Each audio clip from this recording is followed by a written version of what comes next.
Bonjour à toutes et à tous, ravi de vous retrouver dans ce nouveau numéro de Leader Talk, le podcast de Leader Occitanie pour réfléchir et débattre ensemble des sujets qui touchent nos entreprises.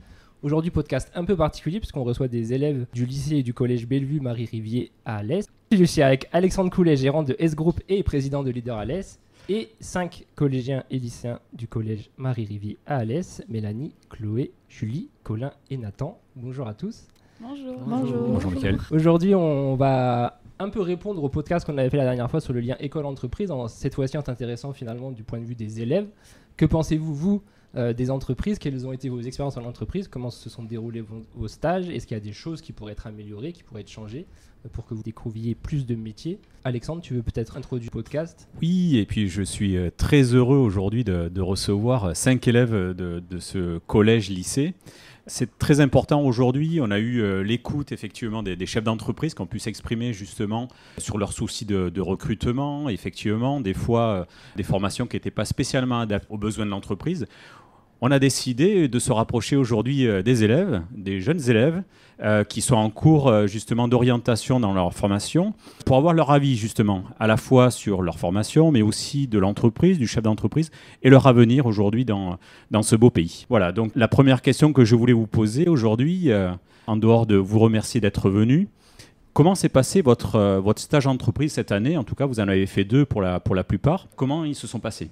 Pour vous, est-ce que vous avez été bien accueillis? Est-ce que c'est quelque chose qui a ressorti quelque chose d'important pour vous au niveau des valeurs, au niveau de la formation? Colin, si tu veux commencer. Pour moi, mon stage, il était à Urban Park, qui est à côté du lycée JBD. J'ai l'habitude d'aller les voir vu que je prends des cours de trottinette là-bas donc tous les mardis. Donc aujourd'hui, je vais y aller. Et pour l'organisation et les liens, il n'y a pas de problème vu que je les connais bien. Et qu'est-ce qui a fait que tu as fait le stage dans cette entreprise? Qu'est-ce qui t'intéressait? Tu voulais découvrir quoi en y allant? À la base, c'était parce qu'il aurait fait restaurant et skatepark. Ouais. Donc la partie skatepark qui m'intéressait le plus. Mais aussi qu'il fallait que je trouve un stage rapidement parce qu'à la base, je voulais faire comme en troisième à Puzzle Media. Ok, et Puzzle Media, tu avais trouvé parce que tu avais des liens privilégiés avec eux, parce qu'il y avait un métier qui t'intéressait particulièrement? Non, c'est parce que j'ai vu sur leur chaîne YouTube, donc Riding Zone, où est-ce qu'il y a des sports extrêmes, donc ce qui m'intéresse. Où est-ce que c'était l'endroit où est-ce qu'ils faisaient le montage, les recherches, la voix off, tout ça. Du coup, tu as des choses particulières que tu as découvert ou ça t'a plutôt plu, plutôt déçu finalement de ces 2 stages? Ça m'a plutôt plu parce qu'au moins je sais qu'il y a 2 voies professionnelles qui sont ouvertes à moi qui m'intéressent, donc la restauration et l'audiovisuel. Okay. Donc c'est dans ces métiers-là que tu aimerais travailler plus tard? Oui. Julie, ton expérience à toi? Alors moi, mon stage il s'est super bien déroulé. Je l'ai fait dans un cabinet de radiologie à Alès, à côté du Liner. Tu as trouvé cette entreprise parce que c'était des liens que tes parents avaient ou c'était parce que c'est un métier qui t'intéressait? Ça s'est passé comment? Alors les deux. Faut savoir que ma mère avait fait un stage là-bas. Du coup, j'avais déjà eu quelques contacts avec eux avant du coup, de pouvoir réaliser mon stage. Et le métier m'intéressait également. Du coup, ça m'a permis d'en apprendre plus. Et tu as fait d'autres stages avant ou c'était ton premier stage? Non, j'en avais fait un en troisième parce Ouais. que dans un cabinet de radiologie, c'était pour mon stage de seconde. Mais celui de troisième, je l'ai réalisé dans une pharmacie, toujours parce que j'avais des contacts. C'est plutôt des métiers où tu as été par contact de tes parents que par véritable envie de découvrir le métier? Non, parce que pharmacienne, par exemple, j'ai toujours voulu faire ce métier depuis que je suis petite, mais je me suis rendu compte que c'était pas forcément le métier qui me correspondait. D'accord. Alors que, par exemple, manipulatrice, c'est quelque chose qui m'intéresse, que je veux faire plus tard à l'avenir. C'est quand même des métiers qui t'intéressaient, c'était pas des stages par défaut dans des endroits, plutôt par réseau de parents. Chloé? Pour ma part, mon stage s'est déroulé dans une école maternelle. J'ai été super bien accueillie, avec bienveillance, avec un grand sourire. Et tu avais fait ce stage pourquoi? J'avais fait ce stage dans le but de découvrir s'il y avait la possibilité que ce métier me plaise. Ça t'a plu? Oui. Et du coup, tu penses t'orienter dans une formation qui te donnerait à ce métier-là plus tard? Ou tu hésites encore avec d'autres métiers que tu aimerais découvrir? J'hésite encore avec d'autres métiers que j'aimerais découvrir, mais ça reste une option. D'accord. Nathan? Alors moi, mon stage, je l'ai fait donc à S-Group, là où on est en train d'enregistrer. J'ai fait ce stage parce que c'était Alexandre Coulet, qui est donc mon maître de stage, est un ami à mon père, et mon père m'a proposé de faire ce stage ici. C'est un stage que j'ai très bien aimé, que pourquoi pas faire un vrai travail ici plus tard. C'était des métiers qui t'intéressaient avant ou c'était pur parce que tu trouvais pas de stage et que du coup c'est plutôt ton père qui t'a aidé à en trouver un? Les métiers, je les connaissais pas vraiment avant. Je pensais que j'allais être au niveau bureau et aussi à la fois au niveau hangar, mais j'ai resté souvent au niveau hangar. Et j'avais d'autres stages, mais ils ne m'intéressaient vraiment pas. D'accord. Donc c'est toi qui as choisi finalement quand même ce groupe de faire ton stage ici. Ouais. Et du coup, tu veux découvrir d'autres métiers par la suite dans d'autres stages ou tu restes sur des métiers liés à l'audiovisuel, au son? Je préfère rester dans des métiers audiovisuels son parce que c'est à la fois une passion et aussi une envie de faire dans la vidéo surtout. D'accord. Et Mélanie, ton stage? Alors moi, c'est mon premier stage pour être totalement sincère parce que j'ai 1 an de moins, donc j'ai pas eu l'occasion d'en réaliser un autre. Je l'ai réalisé dans un cabinet de kinésithérapie qui se situe à Alès. C'est un métier qui m'intéresse à l'avenir, mais c'est pas ma première expérience professionnelle. J'en ai déjà eu d'autres. Tout simplement parce que mon père a sa propre entreprise, parce qu'il est artisan et j'ai pu de nombreuses fois réaliser de nombreuses activités dans son secteur. Donc j'ai déjà eu pas mal d'expériences professionnelles, mais c'est vrai que la kinésithérapie me plaît le plus dans mes expériences en fait. Et globalement, vos stages que vous avez trouvés, c'est souvent avec les relations de vos parents, malgré tout, même si c'est des métiers qui vous intéressaient. C'était le constat qu'on faisait avec nos collègues chefs d'entreprise la dernière fois à l'enregistrement du podcast, en se disant que finalement, le stage de troisième ou les stages qui étaient faits par des lycéens ou des collégiens étaient souvent dans le réseau des parents. Est-ce que les métiers qui vous intéressaient avant les stages ou pendant les stages, c'était parce que c'était des métiers qui étaient autour de vous? Ou est-ce que c'était parce que c'était des métiers qui vous intéressaient par passion, comme l'a dit Nathan, ou... Comment ça s'est passé en fait, Alors pour moi, c'était pas tout à fait le réseau autour de ma famille, entre guillemets. C'est plus le fait que depuis toute petite, j'aimais bien la kinésithérapie, etc. Parce que je fais pas mal d'activités, de sport. Donc ça m'est arrivé quelquefois de devoir aller voir un kinésithérapeute, etc. Mes parents aussi, en fait, on avait ce fameux cabinet qui est composé de plusieurs kinésithérapeutes en fait je les connaissais déjà et ils m'ont demandé, parce qu'ils savaient que j'étais intéressée par la kinésithérapie, si je voulais réaliser mon stage de 3e avec eux, mais ça ils me l'avaient demandé quand j'étais peut-être en 6e, quelque chose comme ça. Et du coup, ça m'intéressait. Je me suis dit, pourquoi pas le réaliser. Et c'était pas tout à fait par rapport à mes parents, c'était un peu des contacts que je me suis fait moi-même, on va dire. Pour les autres, les stages que vous avez trouvés, vous avez fait des recherches par vous-même ou vous étiez un peu reposé sur vos parents, votre famille ou vos cercles proches? Julie, vas-y. Alors moi, c'est vrai que ma mère, elle a toujours travaillé dans le médical, ce qui fait que j'avais déjà un domaine de prédilection, si je peux dire ça. Après, au niveau de la pharmacie et tout ce qui est radiologie, ma mère n'était pas du tout dans ce secteur. Du coup, c'est juste qu'elle a pu être en contact avec des personnes qui faisaient ce métier et par lesquelles j'étais intéressée. Du coup, c'est vrai que ça m'a vachement aidée pour mes stages. Nathan? Moi, ce stage que j'ai fait, c'était vraiment fait par moi, mais c'est mon père qui m'a aidé à trouver un stage. Mais après, je sais que j'ai voulu faire un autre stage, plus un job d'été. Mais là, c'était plutôt mon entourage à moi, puisque c'était durant ma colonie, pour faire la plonge et tout ça. J'ai été refusé, j'ai vraiment j'ai le seum. Mais la plupart, je pense, je vais pas parler pour tout le monde, mais je pense que la plupart des personnes, ils ont un peu la flemme de faire une vraie démarche pour les trouver quelqu'un, qui vont plus se reposer sur le contact des parents, tout ça. Oui. Pour l'obtention de mon stage, j'ai également utilisé des contacts. Et comme disait Nathan, je suis tout à fait d'accord. Les démarches, tout ça, c'est assez compliqué. Et par flemme, beaucoup également se reposent sur les parents, etc. La famille. Mais c'est par pure flemme ou c'est par peur d'aller approcher des chefs d'entreprise et de découvrir des entreprises? Je pense que c'est aussi par peur, oui. Parce que vous pensez qu'il n'y a pas assez de contact entre les entreprises et les élèves? Ouais, vas-y. Après, c'est vrai que nos parents, eux, ont pas l'habitude, mais ils ont déjà eu des contacts avec des chefs d'entreprise ou quoi que ce soit. Du coup, c'est vrai que eux, ils savent comment aborder la chose, alors que nous, en tant qu'adolescents, on n'a pas forcément l'habitude de ce contact. Du coup, c'est vrai que on a tendance à se reposer beaucoup sur les parents. Alexandre, tu voulais dire quelque chose ? Oui, non, c'est intéressant parce que ces élèves, en tout cas, dans ce début de cursus, ont peu l'occasion de rencontrer des chefs d'entreprise. Alors, dans ces témoignages, on le voit et on l'entend. Et effectivement, les propositions qu'on avait faites dans les podcasts précédents, c'était effectivement de créer un lien un peu plus étroit entre les entreprises et les élèves à des moments assez précis pendant la scolarité, sur lequel on peut échanger entre nous et vous, pour que vous compreniez que les attentes déjà qu'on peut avoir, et puis que les démarches ne sont pas non plus extraordinaires pour pouvoir se faire son réseau. Quand j'ai fait des études supérieures, entre autres, c'était un petit peu le sens que voulaient nous donner nos enseignants, de se constituer un réseau professionnel.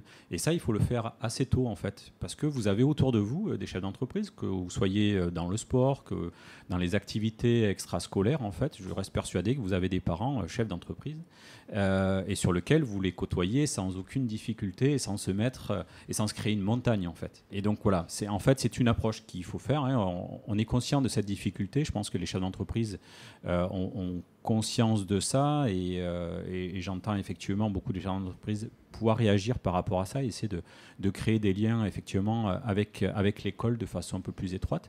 C'est ce que nous faisons d'ailleurs aujourd'hui. C'est une démarche entre l'école et l'entreprise aujourd'hui, ce podcast, justement pour qu'on puisse discuter et comprendre en fait les problématiques qu'il peut y avoir. Parce que aujourd'hui, certains parents connaissent des chefs d'entreprise ou connaissent des secteurs. Ça vous donne la possibilité de faire des stages. Il y a des élèves qui n'ont pas en fait cette capacité-là parce que les parents sont moins connectés que certains d'entre vous en fait, et ils trouvent pas ou ils trouvent peu ou ils trouvent pas dans le secteur qu'ils souhaiteraient. Donc, et par contre, dans la plupart des questions que vous a posées Mickaël, qui étaient très intéressants, c'est est-ce que ce stage vous permet déjà de jouer un peu au qui est, c'est-à-dire à qui je ne veux pas ressembler, ou quel métier je veux faire, ou quel métier je ne veux pas faire, en fait. Ça sert aussi à ça, le stage. Donc, si vous n'avez pas la chance de rentrer au moins dans une entreprise qui vous brosse déjà quelque chose, en fait, mais vous aurez déjà peut-être pas une bonne idée de la scolarité sur laquelle vous allez peut-être poursuivre. C'était un petit peu mon analyse, mais c'est très intéressant. Je vous remercie de répondre en toute franchise à ces questions. Est-ce que, en dehors du stage, vous avez justement des contacts avec des entreprises ou des chefs d'entreprise ? Moi, j'ai bien envie de rebondir sur cette question parce que, comme je l'ai dit un petit peu plus tôt, mon père, tout simplement, est artisan et donc chef de sa propre entreprise. Et très souvent, ça m'arrive de l'accompagner quelque part, etc. Et je me retrouve parfois en contact avec des chefs d'entreprise. Du coup, c'est vrai que j'ai un petit peu un réseau qui est quelque part rattaché à mon père. Mais d'un autre côté, on est dans un... Enfin, je parle pour nous tous, mais j'imagine qu'on a tous un petit peu le même avis. On est dans un collège et lycée qui est privé. Et à Alès, en général, on y retrouve beaucoup de parents qui sont des chefs d'entreprise. La majorité des parents sont des chefs d'entreprise à ce collège et ce lycée.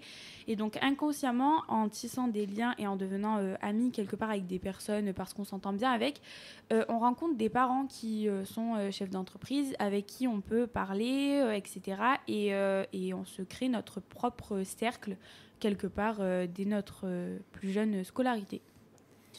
Et à l'école, les profs vous parlent d'entreprise un peu, Nathan ? Déjà de 1, les profs ne parlent presque pas d'entreprise puisqu'on nous dit, on va jamais nous dire bon, maintenant tu fais tes démarches toi-même, je vais pas te conseiller puisque je n'ai aucune idée. Et puis voilà, ils nous projettent presque jamais vers l'avenir, ils nous donnent toujours juste une éducation, ça c'est ok, c'est bien, mais c'est mieux nous aussi de nous aider à nous projeter vers l'avenir. Parce que si on n'a pas un moyen de nous propulser en avant, on nous met juste des roues, mais on ne nous met pas le moteur avec. Et ça va être un peu un problème. Chloé ? Pour revenir à ce que disait Nathan, il y a une option au lycée, donc management et gestion, qui du coup nous parle des entreprises. Et donc c'est à ça que sert cette option. Et donc ça pourrait peut-être t'aider. Je sais pas. Et du coup, là, vous êtes là pour la plupart en seconde, sauf Mélanie qui est encore en Ouais. troisième, mais Oui. en seconde, on n'aborde toujours pas l'entreprise. En second. Pardon, je t'ai coupé la parole. J'en prie, Mélanie. vas-y. En fait, ce qu'il y a, c'est que du coup, je suis en troisième et on a reçu une fiche qui nous demandait un petit peu ce qu'on voulait faire en seconde, en première et en terminale, si on reste à Bellevue principalement. Et en fait, cette option, management et gestion, elle est proposée dès la seconde pour essayer, en fait, pour voir si ça peut être quelque chose qui nous intéresse et surtout qui nous apprend pas mal de choses au sujet des entreprises. Personnellement, je m'y suis inscrite parce que j'ai déjà pas mal d'informations, mais j'aimerais les approfondir, on va dire. Et finalement, j'ai aussi un grand frère et qui est en terminale, donc je parle pas mal avec ses amis. Et il y en a certains qui se retrouvent en terminale STMG et c'est là-bas qu'ils vont parler essentiellement des entreprises, etc. Donc, quelque part, c'est un petit peu un moyen de voir comment créer son entreprise dès la seconde et après, on peut tenter de l'approfondir en prenant d'autres branches, entre guillemets, au lycée. Il y a des métiers que vous connaissez pas du tout. Enfin, si vous ne connaissez pas, vous n'allez pas me répondre, mais c'est quoi les métiers que vous connaissez le plus? C'est ceux qui sont liés à quoi finalement? À vos passions? Oui, généralement, oui. C'est puisque si c'est nos passions, c'est là où on va plus s'orienter et se documenter. Que si vraiment c'est un truc au contraire qu'on déteste, on n'ira pas faire de recherche là-dessus. Est-ce que les réseaux sociaux vous aident quelquefois à découvrir un métier, quelque chose? Ou pas du tout? C'est pas là-dessus que vous regardez ce que vous pourrez faire plus tard? C'est un support qui est inutile pour vous ou qui a un peu de sens parce que vous avez trouvé quelquefois des informations dans votre orientation pour le coup? Alors, personnellement, je dirais que les réseaux sociaux nous apportent du bon et du mauvais dans la vie au quotidien. C'est, à mon avis, très relatif et c'est selon le contenu qu'on va observer, etc., qui, quelque part, va nous guider. Moi, c'est vrai que je suis tombée quelques fois, par exemple, sur des plateformes telles que YouTube ou Instagram, sur des personnes qui m'inspiraient énormément, qui n'étaient pas juste créateurs de contenu, mais qui vraiment, quelque part, avaient un autre travail, etc., et qui en parlaient. Et du coup, dans mes pour-toi, entre guillemets, je retrouve énormément de choses qui me correspondent parce que, à partir d'un algorithme, à force d'aimer certaines publications, de s'abonner à certaines personnes, on a des recommandations et ces recommandations, personnellement, souvent m'apportent des informations professionnelles. Chloé, tu voulais réagir sur ce sujet des réseaux sociaux et des métiers? Est-ce que c'est utile ou pas utile? Parce que finalement, il y a des entreprises qui mettent beaucoup d'argent dans les réseaux sociaux aujourd'hui pour attirer les jeunes. Alors peut-être pas encore, peut-être pas aussi jeunes que vous, mais malgré tout. Mais finalement, est-ce que ça a de l'impact? Est-ce que est-ce que toi, par exemple, ça te touche ou vraiment pas? Pas spécialement, non. Et Julie, pareil? Oui. Je ne vois pas de sujet au niveau des entreprises ou des métiers en général sur les réseaux sociaux. Du coup, c'est vrai que c'est assez compliqué au niveau de l'actualité, si je peux dire ça comme ça. Nathan? Les entreprises, c'est mieux que pour cette génération maintenant de faire une démarche sur les réseaux sociaux directement pour faire, entre guillemets, la pub des entreprises. Mais après, s'ils mettent trop de moyens, c'est genre venez, que ça peut très bien être un petit indépendant qui est dans une entreprise, qui veut juste faire du contenu, qui peut très bien réussir grâce à ça, mais il va quand même continuer à être dans l'entreprise, parce que déjà de 1, c'est cette entreprise en sorte qui lui ramène du contenu, et de 2, ça peut inciter des gens à aller soit dans cette entreprise, ou soit aller dans ce genre de métier, puisqu'on montre à la fois les bonnes façons, les mauvaises façons, puisque si c'est un indépendant, il va pas toujours montrer les bons trucs, c'est juste une personne comme ça qui veut faire du contenu pour en donner envie et avoir envie de faire partager sa vie aux gens. Colin, les réseaux sociaux, toi, ça te parle un peu ou... Enfin, ça te parle forcément, mais sur les métiers des entreprises, tu vois un peu des trucs passer ou pareil, comme tes camarades, pas trop finalement, c'est... Je vois pas trop, sauf pour mon stage de 3e, où est-ce que je l'ai fait donc à Puzzle Media, donc c'est audiovisuel. Donc avant, ils étaient sur une chaîne télévisée qui n'y est plus, donc c'était France O. Donc maintenant, ils sont passés sur YouTube et Instagram. Donc sans YouTube et Instagram, j'aurais pas réussi à trouver mon stage. Et donc c'est pareil pour mon stage de seconde à Urban Park, ils sont beaucoup sur les réseaux sociaux aussi. D'accord. Oui. Je pense personnellement aussi que les réseaux sociaux, c'est quelque chose qui fait partie de notre quotidien, en fait. Depuis notre plus jeune âge, on est quelque part rattaché au numérique et donc aux réseaux sociaux, etc., aux plateformes. Et c'est vrai que je pense que du coup, les entreprises, elles jouent un petit peu Enfin, un petit peu. Non, même beaucoup. Elles jouent pas mal de cette information parce que du coup, on retrouve de plus en plus de jeunes sur les réseaux. Et c'est un bon moyen de justement mettre des entreprises en avant, etc. Mais je pense aussi que sur les réseaux sociaux, on ne tombe pas toujours sur les bonnes entreprises parce que parfois on se retrouve par exemple abonné à certaines personnes qui vont promouvoir des entreprises, etc., qui vont nous mettre un petit peu sur le mauvais chemin. Mais je pense que ça dépend surtout de qui on suit, etc. Vos réseaux sociaux, c'est quoi aujourd'hui? Vous êtes sur quel réseau social en fait? Parce que ça c'est pareil, c'est une question qui revient souvent. Sur Facebook, on dit que maintenant c'est pour les vieux comme moi. Mais du coup, c'est quoi vos réseaux sociaux à vous? Alors moi, c'est principalement Instagram et TikTok. D'accord. Pareil que Julie. Chloé, Instagram. Moi, c'est Instagram et bon, là, c'est une plateforme d'audiovisuel, mais c'est YouTube. Ok. Nathan. Je poste Instagram, TikTok, Discord, mais c'est plus pas un réseau social, mais plus du chat. Mais vu qu'il y a beaucoup de monde, je peux bien faire des connaissances. J'ai fait des connaissances avec pas mal de monde qui m'aident. Et voilà. Colin, Oui, pareil. comme pour Julie et Chloé, c'est Instagram et TikTok. Et quand je m'ennuie, je passe sur YouTube.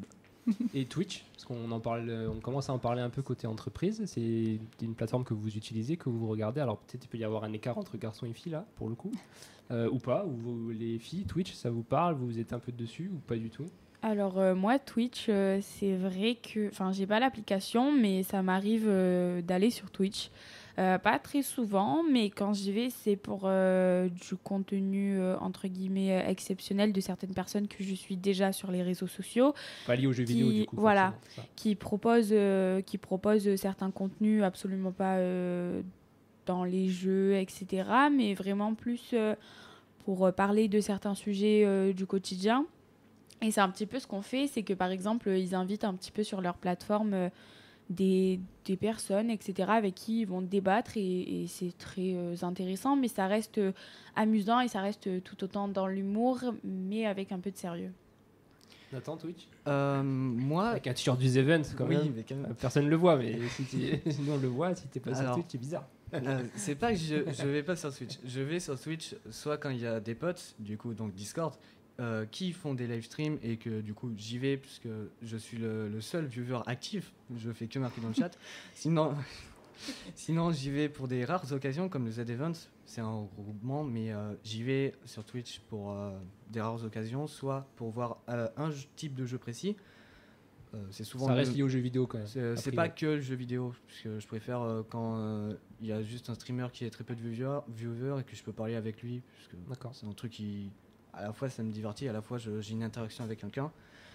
Et sinon je vais très très rarement sur Twitch, c'est vraiment juste pour des cas exceptionnels. Julie, Twitch. Moi, Connais j'y pas vais. Non. D'accord. Colin, Twitch. Pour moi, Twitch, j'ai dû y aller 2 fois dans toute ma vie. D'accord. Ce que je trouve assez décevant avec Twitch, c'est que c'est un petit peu, pas pay to win, mais faut payer pour s'abonner aux personnes, pour les retrouver. Alors que YouTube, c'est quand même beaucoup plus pratique avec les lives. Plutôt YouTube Live du coup. Oui. D'accord. Chloé. Pour le coup, Twitch, je l'ai utilisé une fois et je connais pas plus que ça.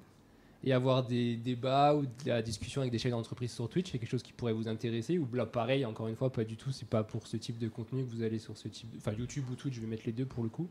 C'est pas du tout sur ce type de plateforme que vous allez pour regarder ce type de contenu, ou c'est pas ce type de contenu qui vous intéresse? Moi, en l'occurrence sur Twitch, c'est vrai que quand je regarde, c'est pour parler de certains sujets, comme je l'ai dit précédemment. Mais ça dépend quand même parce que j'aime bien aussi regarder du contenu pour me divertir. Mais je pense que finalement, il faut miser entre guillemets sur la nouveauté, la nouvelle technologie. Donc, quelque part aussi miser sur les plateformes qui nous touchent au quotidien et qui font partie de notre quotidien finalement. Moi, j'ai une Alexandre. question à vous poser, effectivement. Votre métier, vous le voyez plutôt avec du sens ou vraiment quelque chose qui est plus individuel sur lequel vous voulez aller au bout d'une idée que vous avez, en fait, sur la pharmacie, sur le médical, etc. Ou autrement, vous vous dites, aujourd'hui, l'air du temps, c'est effectivement l'impact écologique, etc. Je fais quand même attention, si je fais une démarche dans une entreprise, d'aller dans une entreprise qui est, entre guillemets, éco-responsable. Pour l'instant, pas du tout. En fait, vous êtes dans une démarche plutôt de feeling, de passion, de premier sens, on va dire. Vas-y. Moi, je pense d'abord que le choix d'un métier se base sur notre intérêt. On va pas, par exemple, s'investir. Enfin, on va pas aller travailler dans quelque chose où nous ne sommes pas forcément intéressés. Pour moi, si je fais un métier, c'est que vraiment ce métier me plaît et que je me vois sur la durée exercer cette profession. Moi, le métier, ma mère me fait souvent dire, genre, n'oublie pas, faut pas confondre entre passion et vie professionnelle. Moi, j'aimerais bien vraiment faire une passion vie professionnelle, mais d'après elle, il n'y a pas tout le monde qui vit de sa passion. C'est beaucoup de personnes, certes, ne font pas ça, mais il faudrait quand même essayer de leur donner une chance, parce que si vraiment on est vraiment passionné par quelque chose, on va donner de tous les moyens. Mais faudrait que la vie professionnelle ait aussi un minimum de passion. Si on travaille, mais que c'est juste on travaille pour gagner un salaire et puis basta, c'est pas un vrai métier, c'est juste une corvée. Chloé. Je partage le même avis que Nathan. Pour moi, le métier, on le choisit principalement avec le cœur. Je dis ça, mais dans le sens où, comme disait aussi Julie, il faut que ça nous plaise, faut qu'on ait l'envie de se lever le matin pour aller travailler. Et puis c'est une redondance souvent. Et dans certains métiers, on ne la retrouve pas des fois, donc faut bien faire attention dans quoi on se lance. Mélanie. Du coup, moi, je suis totalement d'accord avec tous ceux qui ont parlé précédemment. Aussi, ce que j'aimerais, entre guillemets, rajouter, c'est que je pense qu'il faut faire son métier, du coup, par passion, principalement parce que, déjà, le temps passe plus vite et quand on fait ce qu'on aime, on profite vraiment totalement, etc. Mais je pense qu'il faut quand même que notre métier, quelque part, respecte nos valeurs, nos pensées, nos idéologies. Parce que si on se retrouve dans un environnement où on ne retrouve pas du tout nos pensées, on risque de se perdre et même parfois peut-être avoir un avis très très différent, etc. de l'entreprise dans laquelle on souhaite travailler. Ça peut créer des petits problèmes, entre guillemets. Mais dans l'idéal, personnellement, j'aimerais avoir ma propre entreprise, donc qui respecte quelque part entièrement mes idées et ma manière de vivre, mais bien sûr tout en s'adaptant finalement à, j'espère, mes futurs employés. Et demain, vous avez le même poste dans deux entreprises différentes. Enfin, deux entreprises, pardon, vous font la même offre pour le même poste avec les mêmes tâches. Qu'est-ce qui fera que vous allez aller vers une entreprise plutôt que l'autre? Nathan? L'ambiance générale. Pour moi, c'est directement ça. Quand j'étais à Ice Group, je pensais que c'était vraiment une entreprise employés, collègues, pas plus. En travaillant, vraiment une semaine, ils étaient tous chaleureux, ils étaient tous quasiment des amis, ils s'entraidaient, ils s'aidaient tout court. Et si jamais j'étais dans une autre entreprise, mais que ce serait juste des collègues, je veux dire, va là-bas, va parler à quelqu'un, il va t'aider. C'est vraiment pas une super chose à faire. Pour une bonne entreprise, il faut une bonne ambiance et un métier qu'on aime. Julie? Je suis totalement du même avis que Nathan. C'est vrai que ce qui se passe autour de nous peut avoir un impact sur notre personne. Du coup, c'est vrai que dans son travail, être bien entouré, c'est primordial personnellement. Hein. Je ne dis pas que c'est comme ça pour tout le monde. Par exemple, dans mon stage, les employés étaient super solidaires entre eux, toujours à s'aider, toujours à... Dès que quelqu'un avait un problème, une personne venait l'aider et tout. Et c'est vrai que je voudrais plus tard avoir des collègues comme ça. Colin? Pour moi, je suis d'accord avec Nathan et Julie. Il faudrait quand même qu'il y ait une hiérarchie, mais qu'il y ait toujours de l'entraide, que ça soit pas le patron arrive, tout le monde est silencieux, tout le monde le respecte, il est supérieur à tout le monde, comme au Moyen-Âge où est-ce qu'il y avait le roi qui était supérieur à tout le monde. Qu'il y ait que ça soit une entreprise un petit peu amicale, mais que ce soit pas trop le bordel où est-ce que personne ne respecte personne et qu'il y ait un minimum de respect aussi. Vas-y Mélanie. Alors personnellement, c'est vrai que je me rattache un petit peu à tout ce qu'on a dit précédemment. Mais je vais rebondir un petit peu sur mon stage personnel. C'est vrai que dans le cabinet où je l'ai fait, comme je l'ai dit tout à l'heure, en fait, il est composé de 4 gérants qui ont acheté chacun des parties du cabinet et qui se sont retrouvés à travailler ensemble. Et en fait, quand on arrive dans cette entreprise, tout le monde est... en fait, ils sont tous meilleurs amis, ils passent des week-ends ensemble, etc. Du coup, il y a une ambiance très, très familiale dans l'entreprise. Et finalement, ma semaine, je ne l'ai pas vue passer. Et c'est ce que j'ai écrit dans mon rapport de stage. C'est que la semaine, je ne l'ai pas vue passer et que je les remercie de m'avoir pris. Parce que c'était très agréable. Et puis, on ne faisait que sourire. Le contact qu'on avait avec les patients aussi, c'était des patients qui étaient de tout âge, mais les patients qui venaient connaissaient un petit peu le cabinet et savaient que quelque part, il y a cet humour, cette bonne humeur dans tout le cabinet. Et je pense que c'est ça qui fait un peu leur réputation. C'est qu'ils ont pas mal de patients qui viennent et qui viennent parfois, il y en a qui viennent un petit peu tristes et qui ressortent avec le sourire. Et je trouve ça très important parce que ça met un sentiment de confiance en soi. Et je pense que c'est primordial, surtout de nos jours, parce qu'on se retrouve assez souvent depuis de notre plus jeune âge, et je suis la première à en avoir été touchée, à se faire un petit peu écraser et que les gens souhaitent écraser un petit peu notre personnalité. Et quand on se retrouve dans un milieu où des personnes aiment bien et surtout ont cet endroit où on écoute tout le monde, on essaye de répandre une bonne humeur, ça met en confiance et ça donne envie de travailler, d'atteindre ses objectifs personnels comme professionnels, etc. Nathan, tu voulais réagir? C'est vrai que par rapport à un stage, je préfère largement être vraiment dans un stage où là j'ai réussi à apprendre beaucoup plus de choses qu'une semaine au lycée. Puisque déjà de 1, se lever à 6h tous les matins pour aller à 8h en cours, c'est pas vraiment une super chose. Et ensuite, les heures de cours, ça passe beaucoup plus lentement. Ils ont essayé de changer des trucs, mais non, c'est que c'est pas que tous les professeurs sont pas intéressants, mais c'est que ils n'ont pas les bonnes méthodes d'éducation, puisque on nous donne des exercices, ça va pas nous mettre en situation réelle. Quand j'ai passé une journée à trier tout un tas de câbles, au moins j'ai réussi à apprendre ce que c'est un vrai câble et à comment les reconnaître. Que par rapport, on me dit, ce câble, ça sert à ça. Merci, mais voilà. Et c'est parce que vous avez le sentiment qu'à l'école, finalement, ce que vous apprenez est trop décorrélé du monde professionnel et vous arrivez pas à voir comment vous allez mettre en pratique ce que vous apprenez. C'est un peu ce que tu dis, c'est ça? Pour toi, il y a trop de différences, en tout cas pour vous, si on peut après élargir, entre ce que vous voyez à l'école et ce qui se passe vraiment dans l'entreprise? Ce qu'il y a à l'école, c'est qu'on a ce qu'on a envie d'apprendre. Donc, par exemple, moi, c'est matière maths, physique, art. C'est une matière qui me donne envie. C'est des matières qui me donnent envie. Et il y a aussi donc, le plus ou le surplus. C'est juste des matières qui nous donnent pas un intérêt, qui ne sont pas intéressantes, qui ne vont pas nous aider plus tard. Par exemple, je ne dis pas que le français, c'est pas intéressant, mais à partir du moment où j'arrive à connaître la langue française et à parler tout ça, c'est juste apprendre à bien écrire les mots, mais savoir conjuguer être au présent de l'impératif au subjonctif présent, c'est pas un grand truc qui va m'intéresser en faisant de la photographie par exemple. Julie, tu voulais réagir? Oui, c'est vrai que pour nous, en tant qu'étudiants, aller en cours, c'est comme une routine, si je peux dire ça comme ça.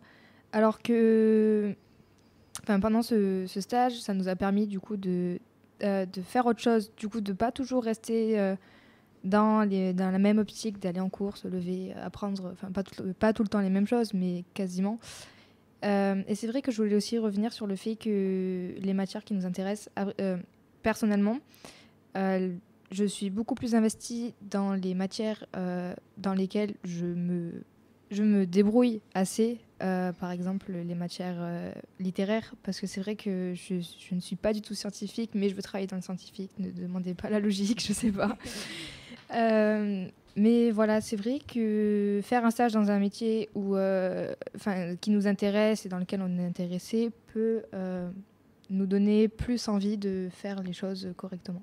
Colin, tu voulais réagir? Donc pour moi, à l'école, ils ne nous apprennent pas assez pour l'entreprise. Donc vraiment en français, je ne vois pas trop l'intérêt donc pour plus tard d'apprendre le commentaire littéraire. Alors tel mot, ça a telle signification. Au final, un texte, il contient 10 mots. À la fin, quand on l'a fait, il y en a 123. Après, par exemple, pour les maths, ils pourraient nous aider pour plus tard. Donc, comme ce qui a déjà été dit, qui est passé dans un sketch où est-ce que -2 fois -2, ça fait 4. Donc l'intérêt dans la vie plus tard, ça n'a rien. Par contre, les langues, donc espagnol, anglais, pour certains italien, d'autres allemand, ça c'est déjà plus utile.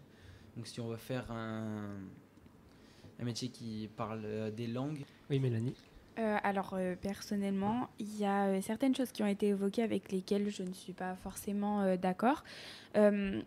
Donc pour revenir, par exemple, pour moi, les mathématiques, je pense que c'est un petit peu la base, mais que ça devrait être vraiment adapté quelque part à notre projet professionnel. Et c'est pour ça que maintenant, en France, il y a, entre guillemets, une nouveauté, c'est qu'on choisit un petit peu ce qu'on veut faire à partir de la première, il me semble, pour tout simplement notre travail à venir, pour connaître ce qu'on a envie de faire, parce que pour moi, voilà, les maths, c'est vraiment la base. C'est une langue universelle qu'on parle tous de la même manière, les maths. Et je le prends surtout parce que j'hésite entre le métier de kinésithérapie et l'architecture. Enfin, j'hésite entre les deux. Et c'est vrai que dans l'architecture, si je ne sais pas faire des maths, j'irai pas bien loin. Voilà. Mais je pense que c'est vrai qu'il y a certaines choses qui n'ont pas beaucoup de rapport ou qui ne sont pas vraiment utiles dans la vie du quotidien. Attends. Moi, il y a un truc que je sais, c'est que du coup, quand j'ai fait mon stage de 3e, je l'ai fait dans une école de musique. C'était, je vais pas dire pas intéressant, mais c'est vraiment pas un truc que j'avais grandement apprécié. Il y avait souvent des heures de trou, puisque pendant les jours de la semaine, il n'y a pas grand monde qui va faire de la musique, surtout dans les heures de cours. Mais quand c'était pendant le week-end, du coup, week-end et mercredi, c'était là où c'était le plus chargé, justement, parce qu'il y a beaucoup plus de temps libre. Et étant donné que c'était... je sais pas que j'ai pas envie de devenir professeur, mais quand même pas trop. Professeur, il y a beaucoup de choses à faire et je ne vais pas réussir à tous les faire. Mais quand j'ai fait du coup mon stage à S-Group, déjà de 1, c'était beaucoup plus électronique, donc un truc que j'aime bien, de préférence, oui. Et c'était une bonne entente, donc tout s'est bien passé. Ce qui fait qu'en cours de musique, déjà de 1, je connaissais pas vraiment la musique. J'aimais juste écouter des musiques, mais pas en faire. Surtout, je savais pas en faire. Et de 2, S-Group, c'était beaucoup plus matériel, comme les micros. Les micros, j'arrive à mieux comprendre déjà que savoir comment accorder une guitare. Dernière question pour conclure notre échange du jour. S'il y avait une idée ou une proposition que vous pourriez faire pour réussir à avoir plus de liens entre le monde de l'entreprise et l'école, ça serait laquelle? Qui veut se lancer en premier? Colin, vas-y. Donc moi, comme il m'a été dit donc pour mon stage à Urban Park, c'était dommage que le stage ne dure qu'une semaine, parce qu'on m'a clairement dit qu'une semaine, c'est à peine le temps pour s'intégrer dans l'équipe. Il faudrait que le stage soit plus long, donc peut-être 2 semaines, voire pour certains qui font des stages de 1 mois. Mais le problème de cela, c'est que le programme scolaire ne pourra pas être respecté. Je vais aussi un peu revenir, c'est si jamais ça dure 1 mois, par exemple, si jamais j'avais choisi 1 mois dans mon école de musique, pour moi ça serait mort. Hein. Du coup, il faut de 1, essayer de mettre quelques jours de vacances, de congés entre guillemets, pour voir les entreprises, pour savoir à peu près, et ensuite faire son choix. Et à partir de là, tout peut bien se dérouler. Il faut juste qu'on nous en prenne pas trop, puisqu'on vient à peine de sortir du lycée / 3e. Donc, on ne connaît pas tous les mots et toutes les manipulations à faire, parce qu'on est encore en éducation. On ne vient pas sortir de fac ou de prépa. Julie, Euh, l'idée qui pourrait faire qu'il y ait plus de lien entre les étudiants et les chefs d'entreprise ou les salariés des entreprises? Moi, c'était vraiment comme Colin, la durée longtemps du stage. Ouais. Parce que je pense que ça pourrait nous permettre d'apprendre déjà beaucoup plus de choses, enfin, de ce qu'on a vu pendant une semaine, et vraiment de voir ce qui nous intéresse dans le métier. Mélanie, une idée? Du coup, pour moi, c'est vrai que je trouve que la durée de stage compte parce que lors de mon stage, par exemple, mon maître de stage, je crois que c'est comme ça qu'on dit, C'est ça, ouais. mon maître de stage, il m'a tout simplement dit que c'était dommage que je n'étais pas restée plus longtemps parce que j'aurais découvert encore plus de choses, même si personnellement, j'ai été bien intégrée dans l'équipe au bout de 2 jours, même pas, par l'ambiance familiale, comme je l'ai évoqué tout à l'heure. Mais je pense aussi que quelque part, ce lien, ça se joue beaucoup sur l'ouverture d'esprit. Et je pense que c'est des deux côtés, parce qu'on se retrouve de plus en plus, si on n'a pas de contact, entre guillemets, avec des chefs d'entreprise qui ont une ouverture d'esprit très peu présente et qui, quelque part, en fait, refusent de prendre des jeunes par peur, etc. Donc, ce que je peux comprendre. Mais finalement, je pense qu'il ne faut pas raisonner comme avant, entre guillemets, mais plutôt avancer dans le fait de se dire que quelque part, on est la nouvelle génération et qu'on a besoin de jeunes qui travaillent de nos jours, que c'est très important, surtout vu les crises économiques qu'on trouve de plus en plus. Donc, que quelque part, finalement, ils acceptent de plus en plus et qu'ils se rendent compte que c'est important de donner des chances à la jeunesse, de découvrir des métiers pour en fait les motiver à trouver leur voie, à trouver ce qu'ils aiment et surtout à les faire grandir dans le monde du travail. Vas-y, Julie, on t'écoute. Quand Mélanie a évoqué le fait que certaines entreprises refusent des jeunes, je l'ai vécu parce que j'ai postulé entre guillemets pour mon stage de 3e dans une pharmacie avant de réaliser mon stage dans la pharmacie dans laquelle j'ai effectué mon stage. J'avais postulé dans une pharmacie, j'avais fait une lettre de motivation et tout, enfin bref. Et quelques jours plus tard, j'ai reçu du coup par courrier le fait que l'entreprise disait que ils n'avaient pas la possibilité de me prendre parce qu'ils avaient déjà quelqu'un. Moi, je trouve ça dommage parce que ça peut en quelque sorte démoraliser les jeunes. Parce que moi, je ne l'ai pas mal vécu, mais c'est vrai que je me suis posé des questions pour la suite, comment ça allait être pour trouver mon stage. C'est vrai que d'un côté, c'est pas très rassurant. Ouais, t'as préféré qu'ils t'appellent et avoir un échange ou même pas? Ouais. Oui. Plutôt qu'un courrier un peu sans ambiance. Mélanie, tu vas rajouter un dernier point? Ouais, pour rebondir un petit peu. C'est vrai que parfois on peut se retrouver un petit peu mal parce qu'on se demande qu'est-ce qu'on a fait qui n'est pas entre guillemets correct.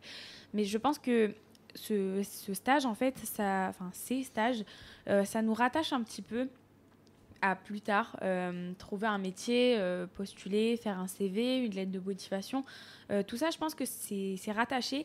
Et en fait, c'est vrai que, par exemple, en déposant un CV, on a des entreprises qui vont nous dire je vais vous rappeler, qui ne rappellent pas. Et je pense que c'est quelque part le fait de, au moins, comme l'a dit Julie, qu'il faut dire, il faut quand même appeler, dire écoutez, je ne peux pas vous prendre parce que... par exemple, on n'est pas forcément intéressé par votre personnalité, etc. Ou je sais pas, mais un petit peu montrer un petit peu ce qui a changé parce que parfois on se retrouve et on comprend pas pourquoi et on aimerait justement modifier peut-être certaines choses et je pense que ça nous ferait beaucoup plus avancer de savoir ce qui est moins bien dans notre lettre de motivation, CV, etc. Alexandre, on a entendu beaucoup de choses. Je te laisse le mot de conclusion. Oui, non, c'est très intéressant. Votre analyse est très pertinente et on vous remercie d'avoir échangé avec toute votre sensibilité. C'est vrai qu'on aurait aimé que ça dure un petit peu plus, mais on est contraint dans ces podcasts. J'aurais aimé parler d'industrie avec vous, j'aurais aimé parler de plusieurs métiers. Ça sera peut-être l'occasion de rééchanger. Sachez que les chefs d'entreprise, effectivement... sont en train de faire les efforts pour pouvoir échanger avec vous, évidemment, de mieux comprendre en fait les besoins de l'éducation nationale aussi. Je pense qu'il y a un chemin à faire entre l'éducation nationale et les entreprises. Et on voit votre sensibilité, votre implication dans les métiers, dans vos stages. J'en suis très sensible, honnêtement. On voit vraiment que ça vous a plu et que vous êtes prêt à renouveler cette aventure. Et voilà, dans vos prochaines formations, vous aurez l'occasion encore de pénétrer le métier des entreprises et vous allez encore découvrir plein de choses. En tout cas, je vous le souhaite à toutes et tous. Merci pour ce moment. Merci Michael d'avoir très bien animé ce podcast. À bientôt sur le podcast de Leader Occitanie. Très bonne journée, à bientôt.